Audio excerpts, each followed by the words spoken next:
తెల్లవారుజామున వేకువ వాక్యము, వైకప్ వర్డ్, దేవుని యొక్క వాక్యంలో నుంచి యెషయా గ్రంథం 12వ అధ్యాయము 2వ వచనం. ఇదిగో నా రక్షణకు కారణభూతుడగు దేవుడు, నేను భయపడక ఆయనను నమ్ముకొనుచున్నాను.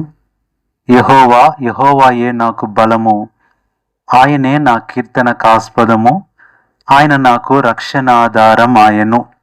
మొదటి వచనము, మొదటి భాగము, ఇదిగో నా రక్షణకు కారణభూతుడగు దేవుడు. ప్రియులారా, ఈ దినాన దేవుడు మనల్ని ఇంకా సజీవంగా ఉంచాడంటే ఒక కారణం ఉంది. ఇంకా బ్రతికి ఉన్నామంటే ఒక కారణం ఉంది. ఈ ఆదివారం మనం చూడగలిగామంటే ఒక కారణం ఉంది. ఆ కారణం ఎవరో కాదు, దేవుడే. ఈ దినాన మన జీవితంలో దేవుడు నిజంగా మనల్ని బ్రతికిస్తూ, కాపాడుతూ, భద్రపరుస్తున్నాడు, క్షేమాన్ని ఇస్తున్నాడు, ప్రతి దినాన్ని పొడిగిస్తున్నాడు. ఒక రకంగా ఈరోజు మనం బ్రతకాల్సిన వారం కాదు, ఈరోజు మనం ఉండాల్సిన వారం కాదు. అయినప్పటికీ కూడా కారణం లేకపోయినా మనల్ని ఎంతో ప్రేమిస్తున్నాడు. ద కాజ్ ఆఫ్ లైఫ్ అనే ఒక పుస్తకంలో ఇలా రాయబడుతూ వచ్చింది.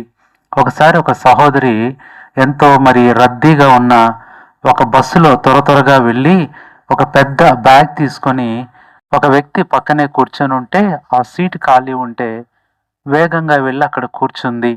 అనుకోకుండా ఆ బరువైన బ్యాగు ఆయన చేతి మీద పెట్టింది.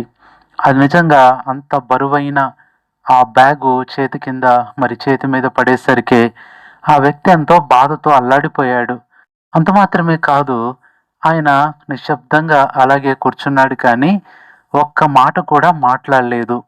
ఆయన మౌనానికి ఆమె ఆశ్చర్యపోయి అతని వైపు తిరిగి, అయ్యా, ఇంత బరువైన బ్యాగుతో నీ చేతిని నేను కొట్టాను, నువ్వెందుకు నన్ను ఏమీ అనలేదు అడిగినప్పుడు ఆయన చాలా సున్నితంగా నవ్వి, ఇంత చిన్న విషయానికి బాధపడాల్సిన అవసరం లేదు, మనం చేసే ప్రయాణం చాలా చిన్నది, నేను తర్వాత స్టాప్లో దిగిపోతానని చెప్పినప్పుడు నిజంగా ఆ స్త్రీ నిశ్శబ్దంగా కూర్చొని ఆయన మాటల్లే ఆలోచిస్తూ ఉంది. నిజమే, మన ప్రయాణం చాలా చిన్నది, అది ఎంత నిజమో అని ఆలోచించింది. బస్సులో మాత్రమే కాదు, జీవితంలో కూడా. జీవితం అనేది కేవలం ఒక చిన్న ప్రయాణం అని ఆమె గ్రహించింది. నిజంగానే లెక్కలేని మందిని కలుస్తాము. వారు కొంతకాలం ఉంటారు, తర్వాత వెళ్ళిపోతారు. అయినప్పటికీ కూడా మనం మన పరిమిత సమయంలో ఎక్కువ భాగం కోపం, బాధ లేదా ఆగ్రహం గడుపుతాము, వాదించుకుంటాము, రకరకాలుగా తిట్టుకుంటాము, పగ పెంచుకుంటాము. చివరికి మనం విడిపోయే ప్రయాణికులమని మనం మర్చిపోతాము. క్షమాపణ, దయ మరియు ప్రేమ విలువను ప్రజలు అర్థం చేసుకుంటే ప్రపంచం ఎంత ప్రశాంతంగా ఉంటుందో అని ఆ పుస్తకంలో రాయబడింది. ప్రశాంతంగా ఉండి ఎవరికి ద్రోహం చేయకుండా నమ్మకంగా, యథార్థంగా ఉన్నప్పుడు, ఒకరినొకరు క్షమించుకుంటూ ఉన్నప్పుడు నిజంగా ఆ ప్రయాణం ఎంతో సంతోషకరంగా ఉంటుంది. చివరికి ఆమె స్టాప్ వచ్చినప్పుడు ఆ స్త్రీ లేచి నిలబడి ఆ వ్యక్తి వైపు చూచి నవ్వి, మీరు చెప్పింది నిజమేనండి, ప్రయాణం నిజంగా చాలా చిన్నదని చెప్పి ఆమె దిగిపోయింది. బస్సు దిగ్గానే ఆమె మనస్సు చాలా తేలికై కృతజ్ఞతతో జీవిస్తానని, తన చుట్టూ ఉన్న ప్రజలను ఆదరిస్తానని, చిరునవ్వుతోనే ఏమొచ్చినా ఎదుర్కొంటానని ఆమె మనసులో ఆమె ప్రతిజ్ఞ చేసుకుంటుంది. నిజమే, ఈ ప్రయాణం ఎక్కడ ముగుస్తుందో ఎవరికి తెలియదు. కాబట్టి అది ఉన్నంత కాలం దాన్ని అందంగా ఎందుకు మార్చకూడదు అని ఆ కవి ఆ మాటలో, ఆ పద్యంలో రాస్తూ వచ్చాడు. నిజంగా ప్రియులారా, ఈ దినాన మనం కూడా కారణం లేకుండానే కలహాలు, కారణం లేకుండానే పగలు, కారణం తెలియకుండానే ఒకరినొకరు ద్వేషించుకుంటూ ఉంటాం. కానీ దేవుడైతే ఎంతగా మనలో ఎంత గొప్ప కార్యము ఆయన చేస్తున్నాడు. అంతేకాదు, ఒక కారణ ప్రకారమే ఆయన మన జీవితంలో అన్నీ చేస్తున్నాడు. అందుకనే మనం చూసినట్లయితే దేవుడు మన జీవితంలో ఇచ్చిన కొన్ని కారణాలు మనం జాగ్రత్తగా చూస్తే మనం ఎలాంటి కారణంగా ఉండాలి. 109వ కీర్తన 1వ వచనం, నా స్తుతికి కారణభూతుడగు దేవా, మౌనముగా ఉండకము. ఈ ఉదయకాలమున తప్పనిసరిగా మనం ప్రభును స్తుతించాల్సిందే. ఎందుకంటే ఆయన స్తుతికి కారణంగా ఉన్నాడు. ఎవరు స్తుతించగలరు? సజీవంగా ఉన్నవాళ్ళు. ఎవరు స్తుతించగలరు? బ్రతికి ఉన్నవాళ్ళు. ఉదయాన్నే లేచి మన నోట్లో నుంచి రావలసిన మాట, ప్రైజ్ ద లార్డ్, దేవునికి స్తోత్రము అనే మాట మాత్రమే మనం చెప్పాలి. ఎందుకంటే అది చెప్పటానికి కారణం దేవుడు ఉంటున్నాడు. రెండవ కారణం మనం చూసినట్లయితే సామెతల గ్రంథం 17వ అధ్యాయం 22వ వచనం, సంతోషము గల మనస్సు ఆరోగ్య కారణం, నలిగిన మనస్సు ఎముకలను ఎండిపో చేయును. రెండవది ఆరోగ్య కారణం. నిజంగా ఎన్ని అనారోగ్యాల నుంచి దేవుడు మనల్ని విలిపించి బ్రతికించి కాపాడుతున్నాడు. నిజంగా స్తుతికి ఆయన కారణమైతే రెండవది ఆయన ఆరోగ్యానికి కారణంగా ఉంటున్నాడు. ఈ దినాన మనకిచ్చిన ఆరోగ్యము ప్రభువిచ్చిందే. మూడవ మాట చూస్తే మూడవ కారణం సామెతలు 25:27 చివరి మాట, సంగతి పరిశీలన చేయుట ఘనతకు కారణము. ప్రియులారా, నిజంగానే ఇంకో మాట చూసినట్లయితే సామెతలు 28:12 కూడా నీతిమంతులకు జయము కలుగుట మహాఘనతకు కారణం. మూడవది దేవుడు ఘనతకు కారణంగా చేశాడు. నిజంగా మనము నిందకు కారణంగా ఉండాలి, అవమానానికి కారణంగా ఉండాల్సిన మన జీవితాల్లో ఎంత ఘనత ఇచ్చాడు. ఈ దినాన నీకు ఇచ్చిన హోదా, నీకు ఇచ్చిన ఆ ఘనత, నీకు ఇచ్చిన ఈ స్థాయి దేవుడు ప్రేమను బట్టి కృపను బట్టి ఇచ్చాడే కానీ అది మనకు రావాల్సింది కాదు. ఇది మనము మూడవదిగా చూస్తున్నాం. నాలుగవ మాట మనం చూసినట్లయితే దేవుని వాక్యం యెషయా గ్రంథం 19:24, ఆ దినమున ఐగుప్తు అశ్షూరులతో కూడా ఇశ్రాయేలు మూడవ జనమై భూమి మీద ఆశీర్వాద కారణముగా ఉండును. నాలుగవది ఉదయకాలము ఎందుకు మనం ప్రభువును స్తుతించాలి అంటే ఆశీర్వాద కారణంగా చేశాడు.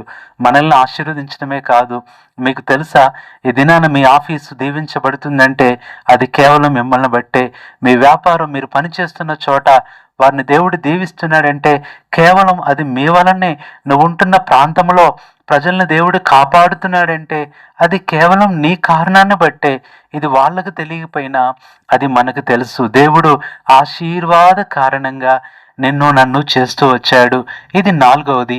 ఐదవది చూస్తే యెషయా గ్రంథం 38:17, మిక్కటమైన ఆయాసము నాకు నెమ్మది కలుగుటకు కారణం ఆయను. ప్రియులారా, ఐదవది నెమ్మదికి కారణంగా దేవుడు మనల్ని చేస్తూ వచ్చాడు. ఒకప్పుడు నెమ్మది లేదు, ఈరోజు ఆదివారం ఎంత నెమ్మది పొందుతున్నాం, ఎంత నెమ్మదిగా దేవుని మందిరానికి సిద్ధపడుతున్నాం, ఎంత నెమ్మదిగా మందిరానికి వెళ్ళగలుగుతున్నాం. ఒకప్పుడు ఈ నెమ్మది లేదు, కలవరం, చుట్టూ శత్రువులు, ఇబ్బందులు, నిందలు, బాధలు, ఎన్నో సమస్యలు. దేవుడే నెమ్మది ఇచ్చాడు. ఒకవేళ నెమ్మది లేకుండా ఈ మాట వింటున్న ప్రియ సహోదరి సహోదరుడా, ఈ దినమే నీకు దేవుడు నిన్ను, నీ జీవితాన్ని నెమ్మదికి కారణంగా చేయగలడు. ఇది ఐదవది. ఆరోది మనం చూస్తే యెషయా గ్రంథం 6వ అధ్యాయము 15వ వచనం చివరి మాట, నిన్ను శాశ్వత శోభాతిశయముగాను బహుతరములకు సంతోష కారణముగాను చేసేదను. ఆరవది సంతోష కారణం. ఎందుకు నా రక్షణకు కారభూతుడగు దేవా అని భక్తుడు ప్రభువును స్తుతిస్తూ ప్రార్థిస్తున్నాడంటే ఆరవది సంతోష కారణం. నిజంగా దుఃఖానికి, విచారానికి, బాధకు కారణంగా ఉండాల్సిన మన జీవితాలలో దేవుడు సంతోష కారణాన్ని అనుగ్రహిస్తూ వచ్చాడు. అంతేకాదు, ఏడవదిగా మనం చూసినట్లయితే ఇర్మియా గ్రంథం 29వ అధ్యాయము 7వ వచనం చివరి మాట, దాని క్షేమము మీ క్షేమమునకు కారణమగును. ఏడవది క్షేమ కారణంగా దేవుడు చేస్తూ వచ్చాడు. ఇన్ని కారణాలు ఈ దినాన మనం జీవించడానికి ఉన్నాయి.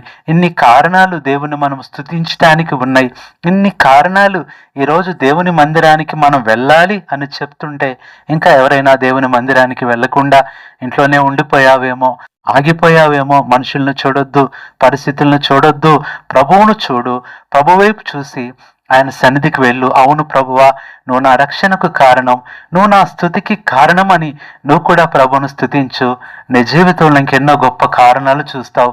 చివరిగా మనం చూసినట్లయితే మలాకీ గ్రంథం 2:5 కన్క్లూజన్లో, నేను చేసిన నిబంధన వారి జీవమునకును సమాధానమునకును కారణమాయను. నిజంగా ఆయన నిబంధనే మన జీవానికి, మన సమాధానానికి కారణమవుతూ వచ్చింది. కారణభూతుడగు దేవుడు మన జీవితాల్లో దొరికాడు. ఇది నాన్న ప్రియ సహోదరి సహోదరుడా, కారణం లేకుండానే భయపడుతున్నావా? ఇశ్రాయేలీయులు కారణం లేని చోట భయపడుతూ వచ్చారు. కారణం లేకుండా ఆలోచిస్తున్నావా? కారణం లేకుండా దిగులు పడుతున్నావా?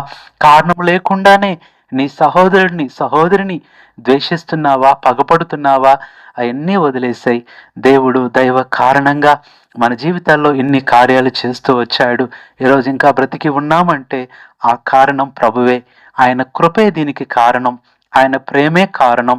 మనం కూడా ఆయన కొరకై కారణ సాక్షులంగా, కారణ జన్ములంగా ఆయన కొరకు మనం జీవిస్తూ ఆయన రాకడ కొరకు ఎదురు చూడాలనే ఉదయకాలం దేవుడిచ్చిన సందేశం.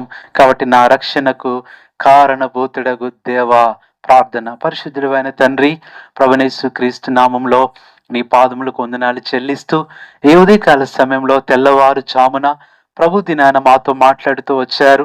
ప్రభు, మా రక్షణకు నువ్వు కారణభూతుడు అని, అంత మాత్రమే కాదు, అది ఎందుకు కారణం అంటే 7 కారణాలు మాకు చూపిస్తూ వచ్చారు. అంతేకాదు ద కాజ్ ఆఫ్ లైఫ్ అనే ఆ పద్యం నుంచి కొన్ని మాటలు కూడా మేము గుర్తు చేసుకుంటూ వచ్చాం. ప్రభువా, కారణం లేకుండానే కలహాలు, కారణం లేకుండానే గొడవలు, కారణం లేకుండానే ఒకరినొకరు ద్వేషించుకోవటం. ప్రియుల ప్రభువా, మరి అలాంటి పరిస్థితి కాకుండా మా ప్రభువా, మా ప్రియుడా, నువ్వెంతగా మమ్మలను కారణ జన్ములుగా చేసి రక్షించావు, మా కొరకు ప్రాణం పెట్టావు. నీ ప్రియకుమారుడు యేసుక్రీస్తు ప్రభువునే మా కొరకు అనుగ్రహిస్తూ వచ్చారు. సిలువ తప్ప మా జీవితంలో మేము రక్షింపబడటానికి మరొక కారణం లేదు. ఈ కారణం చేత మేము కూడా నిన్ను స్తుతిస్తున్నాం. ఉదయకాలం ఈ మాటలు వింటున్న మా ప్రియులు ఎలాంటి పరిస్థితుల్లో, ఎలాంటి బాధలో, దుఃఖములో, వేదనలో ఉన్నారు. ఇది ఆదివారం ప్రభుదినం అయినప్పటికీ కూడా ప్రభువా, ఆ సంతోషం, ఆనందం లేక దుఃఖముతో, విచారంతో, బాధతో, లోటుతో, కలవరంతో, అసమాధానంతో ఎవరైతే ఉంటున్నారో ఇప్పుడే వారితో మాట్లాడి దర్శించి ప్రభువా వారిని కూడా సంతోష కారణంగా చేయండి. ఎవరైతే బలహీనులుగా, అనారోగ్యాలుగా ఉండి మందిరానికి కూడా రాలేని పరిస్థితిలో ఉన్నారో వారిని ఆరోగ్య కారణంగా చేయండి.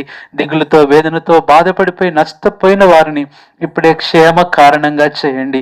గొడవలు, అసమాధానంతో ఉంటున్న వారి జీవితాల్లో ఇప్పుడే సమాధాన కారణంగా, అంతేకాదు మరణ పరిస్థితిలో ఉంటూ వేదనతో ఉన్న వారికి జీవ కారణంగా చేసి మీరు మహిమ పొందమని కృతజ్ఞతలు వందనాలు చెల్లిస్తూ మా ప్రభువును, మా రక్షకుడు, మా జీవిత కారణమైన ప్రభువైన యేసుక్రీస్తు నామంలో ప్రార్థిస్తున్నాము తండ్రి, ఆమేన్.